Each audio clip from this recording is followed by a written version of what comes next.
Hello there. My name is Chris, and welcome to my channel. As you may know, I am in London right now, and we got the Love After Lockup Wa Night, episode 11 last night. We went live on Wa's channel to have a full-on reaction live discussion with you, but I wanted to make sure that I could just get something up real quick to just go over my thoughts a little more organized because I had time to organize them. Okay. First of all, let me say that I'm a little sad because I don't know why, but I definitely thought this episode was going to end in like a Megan Sarah confrontation. But honey, that didn't happen. Didn't happen at all. I also will say this: I'm doing a live chat right now. I'm not going to talk to you guys in this moment because I want to get through this recap and get it up without, and then have people be able to watch it without a lot of like, hullabaloo going back and forth. But I love you for being here and thank you so much. And please like this video if you're into it. Okay, so the episode started with Lizzie and Scott, and then I'll go through each couple. Lizzie and Scott, honey. Lizzie is still blissfully unaware of Scott's financial troubles. So she goes bride dress shopping with Jazzy Jazz, right? Jasmine's wearing Chun-Li braids, Chun-Li buns. And it's a lot of the same conversation of like, Mom, I think it would be better if you like focused on, I don't know, becoming a stable person yourself by getting a job. And like, that should be your energy right now and not like wedding dress shopping. And meanwhile, Lizzie's like, I want doves. I want butterflies. I want a horse-drawn carriage. And it's like, at some point, Jasmine's going to have to understand that like her mom isn't a normal person. And if Jasmine wants like a strong female role model who's like a ball busting boss who like gets after her own, I mean, she's going to have to look elsewhere because that's not who her mom is. That's just, that ain't Lizzie. Lizzie has never worked, she said. She does not know. I mean, she is stripped, but like that was for money and she doesn't know minimum wage and she doesn't want to work. She's like Matt. They're like, I have literally spent up until 40 years, however old I am, not working, and I am not going to start now. And Jasmine's like, it's really hard out there. And Lizzie's like, yeah, no shit. I know it's hard, girl. That's why do you think I'm dealing with Scotty? And she's just like, look, I want to be with Scotty. And if I can make him happy, then that'll make me happy. Like, so that's what the plan is. Is him making me happy and me making him happy for the rest of our years, while I suck him dry until he tells me he's broke. And then I'll move on to the next. And then Jasmine has this thing where she's like, I don't know if my mom knows that Scotty's a trick. And it's like, yeah, she does. Of course she does. Jasmine, do you know your mom? I mean, I feel like Jasmine has been fooled or whatever. Like, I mean, she does know her mom. But honey, so they say yes to the dress. It's $2,800. It's actually really pretty. It has like a low back, which she wanted so she can show off her tats. It had some silver beading back here and was also like very tasteful in the tataria. That's how I call that area. The tataria. Then we go and finally have a scene with Scott and Liz A. No, I was kidding, Scotty and Lizzie. And here it is. Scotty has bought Lizzie the car. The car that Larissa wanted from Colty, she never got. But this situation, Lizzie got a car. And it has a bow on it. Now, is it automatic? No. It's stick shift. And Lizzie really wanted automatic. She hasn't driven in 10 years. She had 8 DUIs. 8. Eight. How does someone even get 8 DUIs? Only in the sense of like, really at 4, is there some level of like, maybe you shouldn't have a car for 5 years. I mean, or she just kept driving. That's what happened. She just ignored it. You're in jail for 10 years. Before that, you had 8 DUIs. That's a lot of DUIs. But in her defense, it was before Uber. It was before Lyft, honey. That wouldn't happen now. Yes, it would. Another surprise that Scott got for Lizzie happened in his mouth because he got teeth. Well, he got fake teeth. He got dentures. He got, I mean, it looked like,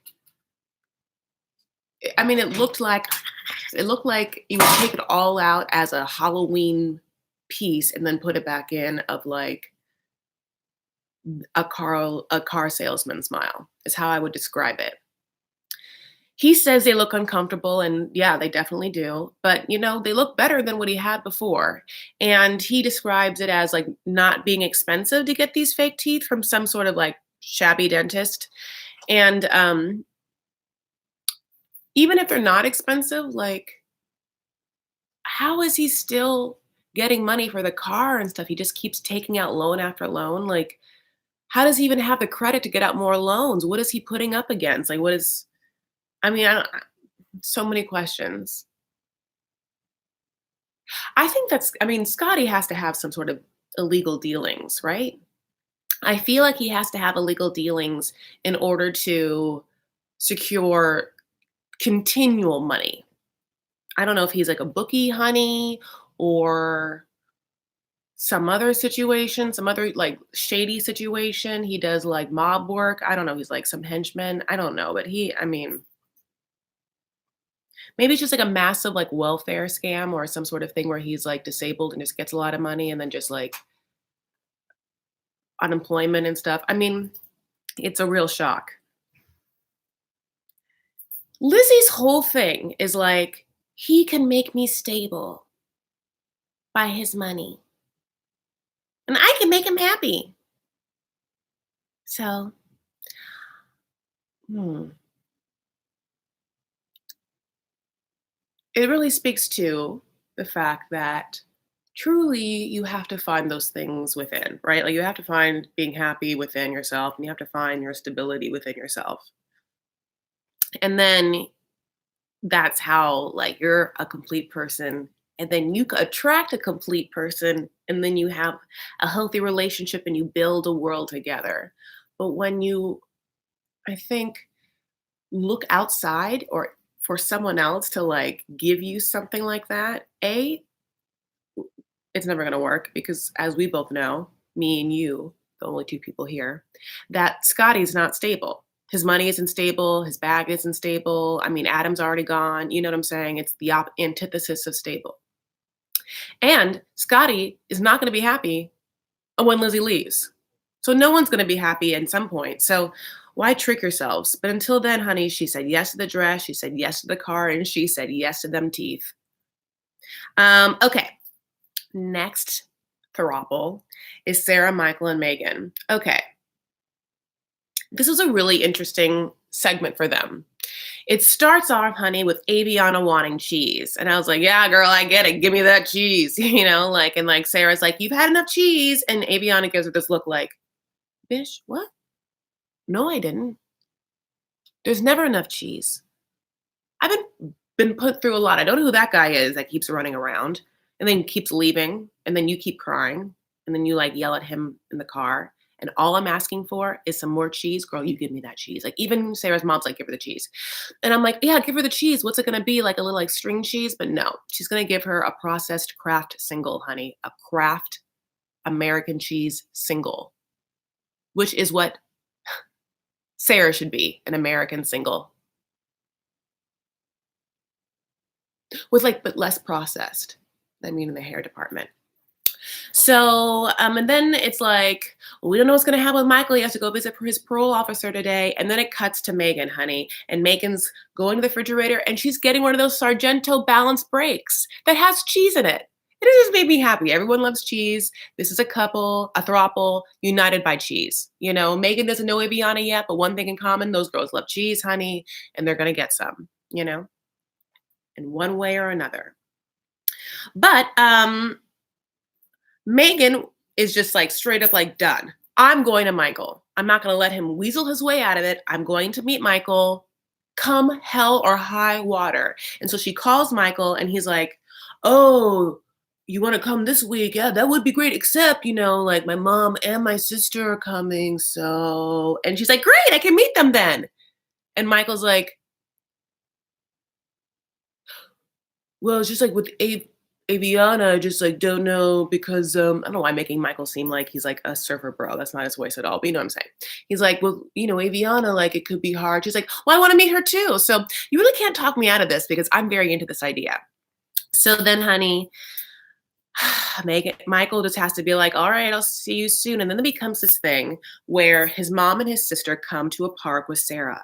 And then he gets sat down by his mom, and his mom's just like, drop Megan. Sarah's been really good for you these 6 years. You have a baby with her. You have to be the man that I want you to be, and you should be, and the man that, you know, you have to be a man. I'm sorry you didn't have a youth. That's gone. That happened while you were in prison, but now you're here, and now you have a baby. You're a baby on the way. Drop Megan. And then Michael's just like, okay. After all that, Megan is like, who's his true soulmate? All it takes is his mom to be like, come on. And Michael's like, you're right. And then here's the thing. So Michael has told his whole family, but the mom knows that he has to just go visit his parole officer. But that's the time in which he's going to go pick up Megan from the airport. So Sarah and Aviana and his mom are all there, like in the park, and then Sarah and his mom like have a heart to heart. And I really like this moment on the bench because, Michael's mom says thank you for like holding her son down. And I think that it was probably really nice to hear for Sarah because she's not getting like a lot of action or behavior from him that makes her feel that anyone would thank her. But Michael says he's going to break up with Megan. That's what's going to happen. So we shall see, because Megan, honey, doesn't know what's coming. And the last scene of them is he goes to the airport and she's coming down that escalator. And then the producers did this crazy shot of like her coming down and then also them like seeing him at the bottom. And I don't know, they must have redone the shot. Absolutely. Because Megan would have been right behind and been awkward. So all you see is Michael just like cut. But where is that confrontation, honey?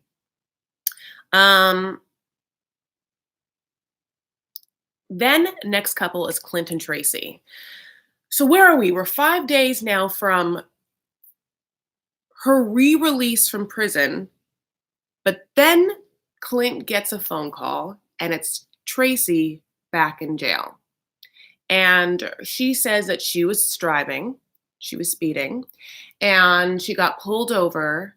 And I guess there was a parole violation because that's what they said was happening, and it's because she just has ever checked in with her parole officer, and then she apologizes to Clint for being bad on parole.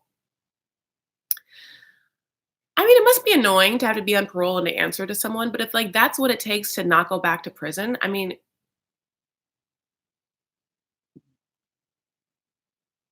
I would say do it. But then again, if you want to go back to prison, don't do it. Just like very easy, kind of.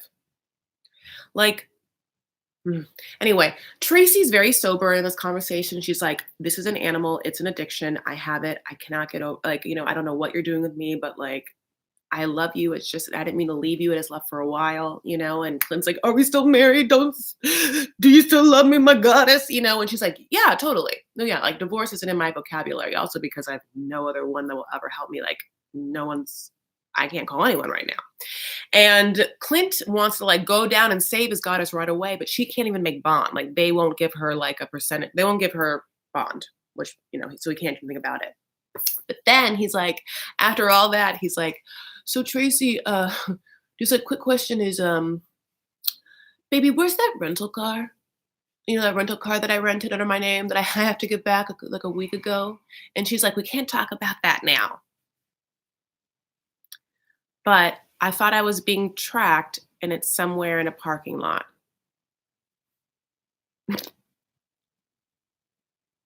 No, that car no longer exists. I don't know what to say. That car has been taken apart literally piece by piece and sold throughout the black market. And she got as much drugs as she could for each axle, even the horn. I bet there was like some of the like, you know how you go to a rental car and sometimes people leave like old CDs, like it'll be like something weird like Evanescence or Kenny G. I bet she even took all of them out of like the back seat and sold them for more drugs. I don't know, but that's what I'm saying. That car is no longer here, honey. That rental car, Avis, I don't know, Enterprise, just better get a new Honda in their fleet. This one ain't coming back. One other thing about Clint's apartment is that there's like framed pictures, and I'm like, you don't have the wherewithal to frame pictures. And one's like a frame, and I'm like, you didn't do that. And the other ones are like, he got pictures from their wedding. You know, he's looking through their wedding pictures. It's also staged. It's like, producers, come on. And I get it. There's like not much to say. Like literally, they don't have anything to do because Tracy's been gone the whole time, and Clint's just been like crying and pacing. But we did get to see Tracy in the brand new confessionals in her orange outfit, honey, and those blonde streaks in her hair. And I was happy to see her back. And also, she was more sober and somber in the confessionals and in this and more real and authentic, I feel like, in the sound of her voice in this conversation with Clint than she ever has been before. So we shall see, you know? Now, by we shall see, we kind of already saw because I've gone into the future and showed you guys what's happening, and you know, you can go to my old lives if you want to know, but pretty much is she back on it, the motherfucking crack, that crack diet, you know, she's skinny right now. Okay, one other thing is that Clint has gotten a beautiful Tracy tattoo, spelled right, on his arm. And Tracy knew that Clint wanted her to get something, but she was in prison. But you know, she's very resourceful in prison, honey. We know that with her makeup and everything. And so she got her bunkie. We know what bunkies are. To give her a prison tattoo is made with detergent. I'm hoping something that smells really good, like Gain. And whatever, some ink and a staple, honey. And it just says Clint across her ring finger. Kind of like, remember when Pamela Anderson, I'm so old, and Tommy Lee did that? Just like that, except more romantic, with less sex tape. I mean, we think. Anyway. Matt and Caitlin. This is Matt and Caitlin's, first of all, Matt and Caitlin as a couple are boring. And you can tell that because everyone else is like, will be like 5 days from prison, 6 days from prison. We're like in episode 11. They're 7 weeks out of Matt getting out. So that's just something to note. Matt is jewelry shopping for some goddamn reason to buy a ring for Caitlin, who he now appreciates after all of this. He brought his best friend, Thick-necked Sam, and he's going ring shopping for vintage rings with who knows whose money, Kathy, you know. Poor Kathy, poor Alice. I need Alice and Kathy to sit down and talk to each other and be like, hand over hand, you know. So yeah, how is he going to pay for that? You know, and Sam is very confused because Sam's like, well, they fought last night, so how are you ever going to get married? You can't marry anyone you fight with. How, you know, like, I think Matt just thinks that, like, the minute you find someone that doesn't talk to you more than 5 words but will kiss you sometimes, like, that is who he's going to put a ring on whose finger. Like, but God forbid, like, anyone ever communicates. I mean, it was just such a weird thing to say because also he knows that Matt is the reason for their arguments. It's not Caitlin. Anyway, maybe his low-key way of being like, Matt, maybe you should focus on yourself before getting married. But dudes can't, like Matt, can't talk like that, and Sam, you know, like they're just living together in their like high school years, except they're both not in high school anymore. It's exactly what's happening. Like, Sam just still thinks that Matt's like all that and just wants to like be around like cool guy Matt, you know, and Matt is the antithesis of cool and dumb AF. Because if he was at all smart, he would seek out Scotty's cheap dentist and get a fucking tooth. Okay, almost done. Last couple. Oh, I have to say one thing. Also, I feel really bad for Caitlin. So Caitlin's mom passed away in her sleep through some either brain aneurysm or headache or something like that. We don't know. It was like really sad. And she lost her dad and her both grandparents in like the last three years. So now Matt's the only family she has, and Kathy. Okay, so Hadam Caitlin.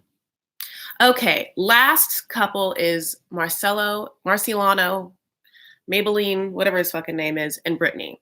And Amanda. It's more of a now it's a quadruple, honey. It is Marcelino's 40th birthday, and he looks good for 40. He really does. And Brittany has decided to throw a party for him at who? Her bunkie Sasha's house, which I thought was interesting because it's like he doesn't have any other situation, like a favorite bar or something, or maybe they couldn't get the license to film there or whatever. But like he doesn't even like Sasha. So, but anyway, Sasha's parents decided to throw him a party, and it's like his friends and her friends, which sounds like a real good time. And Amanda comes, and Amanda brings her new girlfriend, Amanda. Okay, Amanda number two. Amanda number two has blonde hair. Well, honey. Amanda number two and Marcelino get into a scrimmage, if you will. That's, Sam's favorite word to mean fight, where it's like, oh, like there's a man, and a man, well, a man can give a woman can't compare to what two women give women. Prison relationships aren't real. And, like whatever happened in the bar, whatever happened in behind those jail bars, like that was just happening there. But now she's out with a real man, and nothing can compare with what I can give her, right? And Amanda number two was like, what? Literally that. So then Amanda number two comes into the house and like starts telling people what Marcelino said, and then Brittany's reaction, even though Brittany knows that Marcelino is dumb for saying that because she had a prison relationship, Brittany decides that Amanda number two has to go.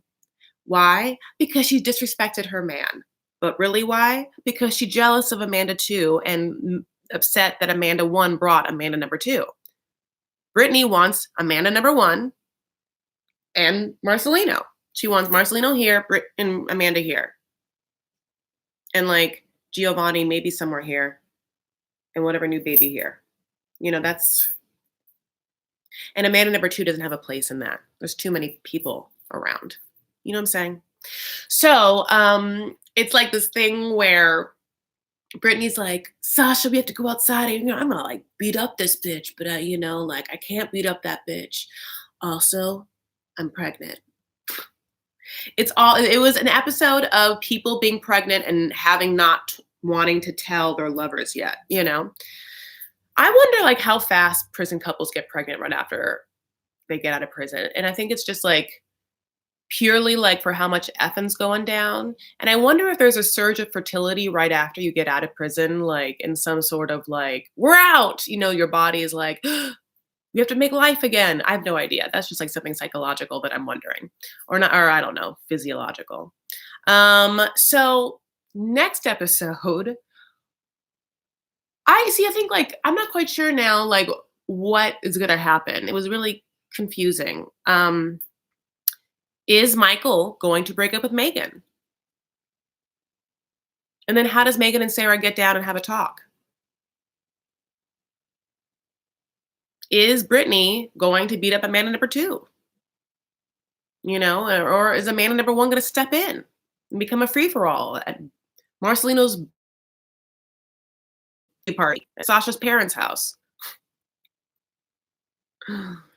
I don't know, guys. All I know is that Clint is still in love with his beautiful goddess. He's going to go pick her up from the airport. From jail when he can continue this beautiful journey together. All right, y'all. Thank you so much for watching and being on board with this kind of like thrown up recap. I wanted to get something up to you. I love you so much. Juan and I are going to go on our last day in London. If you want to follow us, Wa's at Just Call Me Wa. I am at Chris L. Farah. The L is for Love After Lockup, I guess. I can't think of something right now. It's still the morning. Anyway, thank you so much. I love you. Take care of yourselves and each other. Stand up for what you believe and make art. And ignore this part of my face. Bye, guys.